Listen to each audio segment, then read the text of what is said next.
Hello दोस्तों, the biography show में आप सभी का दिल से स्वागत है। आज हम बात कर रहे हैं उस किताब की जो कहती है अगर तुम सोच सकते हो तो तुम कर भी सकते हो। नेपोलियन हिल की लेजेंडरी किताब थिंक एंड ग्रो रिच एक ऐसी सोच जिसने करोड़ों लोगों को कर्ज से उठाकर करोड़पति बना दिया। लेकिन ये सिर्फ पैसे की बात नहीं है, ये सोच, विश्वास और जुनून की कहानी है। तो चलिए शुरू करते हैं। साल 1908 एक साधारण पत्रकार नेपोलियन हिल को एंड्रयू कार्नेगी का इंटरव्यू करने का मौका मिला। कार्नेगी उस वक्त के सबसे अमीर इंसानों में से एक थे, लेकिन ये इंटरव्यू कुछ और ही बन गया। कार्नेगी ने हिल को एक मिशन दिया, मैं चाहता हूं कि तुम दुनिया के सबसे सफल लोगों से मिलो और ये समझो कि आखिर ये लोग इतने अमीर, इतने प्रभावशाली कैसे बने, और फिर उस सीख को आम लोगों तक पहुंचाओ। हिल को 500 से ज्यादा लोगों से मिलने में 25 साल लग गए। Ford, Edison, Rockefeller, Graham Bell सबसे मिली सीख थी, अमीर बनने का रहस्य सिर्फ मेहनत में नहीं, सोच में छुपा है।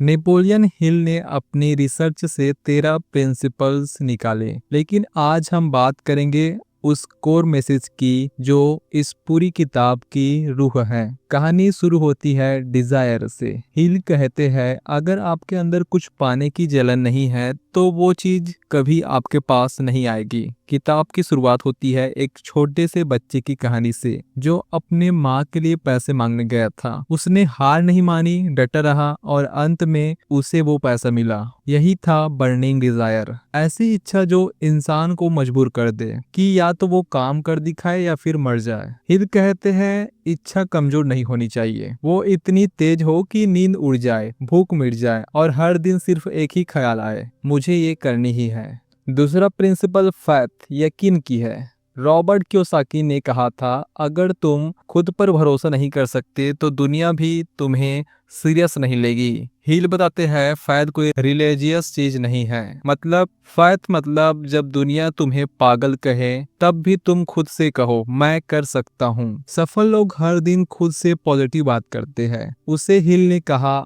ऑटो सजेशन, यानी अपने दिमाग में बार बार वही चीज बोलना जो आप हकीकत में देखना चाहते हो, क्योंकि दिमाग वही सच मान लेता है जो आप बार बार उसे बताते हो। फिर आता है स्पेशलाइज्ड नॉलेज। हिल कहते हैं जनरल नॉलेज तुम्हें कुछ नहीं देती, सफलता उनकी कदम चूमती है जो किसी एक चीज में गहराई से एक्सपर्ट बनते हैं। Steve Jobs, Elon Musk, Sachin Tendulkar, हर किसी ने एक स्किल चुनी, उसी में खुद को डुबा दिया और पूरी दुनिया ने उन्हें याद रखा। नेक्स्ट प्रिंसिपल है इमेजिनेशन। हर बड़ी चीज पहले किसी के दिमाग में आई थी, जैसे कार, एरोप्लेन, फोन, इंटरनेट, सब इमेजिनेशन से शुरू होता है। हिल कहते हैं अगर आप सोच सकते हो तो आप कर भी सकते हो, लेकिन लोग इमेजिनेशन को मजाक समझते हैं और वहीं रुक जाते हैं।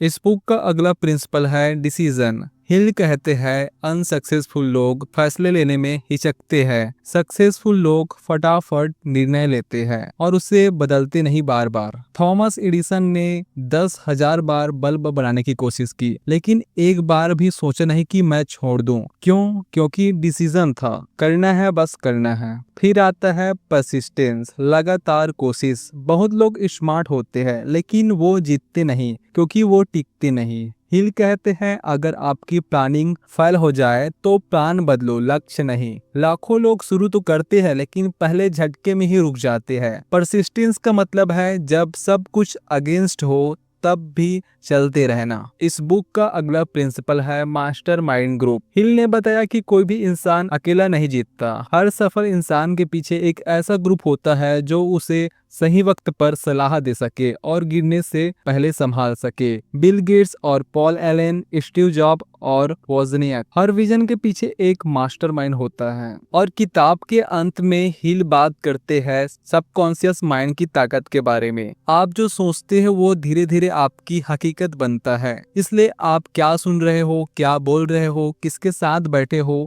ये सब आपके भविष्य को बनाता है। नेपोलियन हिल ने एक पूरी जिंदगी इस किताब को बनाने में लगा दी ताकि एक आम इंसान ये समझ सके कि अमीर बनने के लिए बैंक बैलेंस नहीं, एक जलती हुई सोच चाहिए जो कहे मुझे ये चाहिए और ये लेकर रहूंगा। इसलिए अगर आज आप भी अपने सपनों को सिर्फ देखना नहीं, छूना चाहते हो तो याद रखो, थिंक एंड ग्रो रिच कोई जादू नहीं, ये माइंडसेट है जो किसी को भी करोड़ों में पहुंचा सकता है, अगर वो सच में तैयार हो बदलने के लिए।